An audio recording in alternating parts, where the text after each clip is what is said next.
On today's Days Post-Apocalyptic World, we're going to try to say goodbye to some unwanted visitors. Yeah.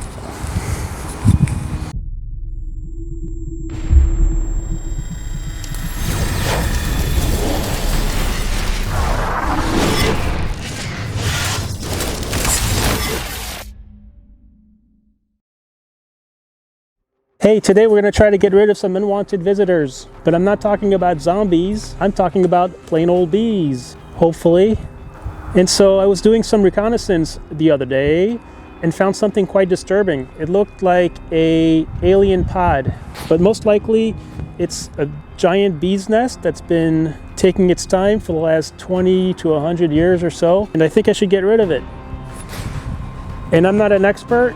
I can't call a professional in this post-apocalyptic scenario, so I'm going to try to use my common sense. So I picked a cold day that hopefully whatever's inside, if anything, of the nest and won't blow up at me if I get it down. So plan A is to have a scraper at the end of a 12-foot pole to hang from the side of the building and hopefully scrape it off.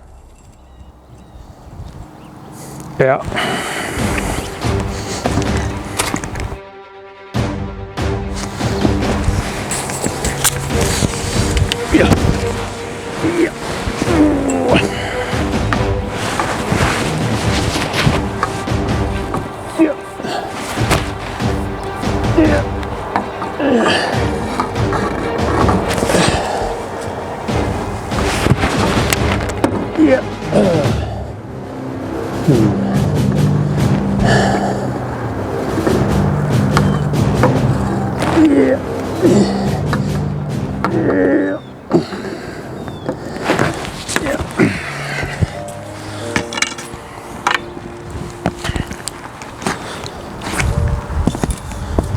I was afraid of that. So it doesn't seem to be cooperating. What's happening is that the angle of my scraper isn't quite reaching the nest because of a ledge. And so we're gonna have to go to plan B and try to hit it from below, from inside the house. Damn. Okay, so plan A definitely did not work. We were not able to access the bee's nest from the rooftop using our handy dandy scraper tool at the end of a 12-foot pole with our GoPro camera so we can see what's going on. As things often do in the post-apocalypse, they don't work the first time, so we use our resources to hopefully do it better the next time. First, I thought I'd come in here and kind of warm up, get something warm to eat and to drink, and maybe meditate for a second, think about the next steps. Hopefully this will go well, and I'll be back in a few minutes to talk to you. And let's do it.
I want to thank you for joining me today. We laughed, we cried, friends became better friends, and I sure learned a lot. Like you should always wear safety glasses when trying to take down a giant bee's nest. If you have any questions about what exactly just happened today, please put them below and I will do my best to answer them. Until next time on Dave's Post-Apocalyptic World.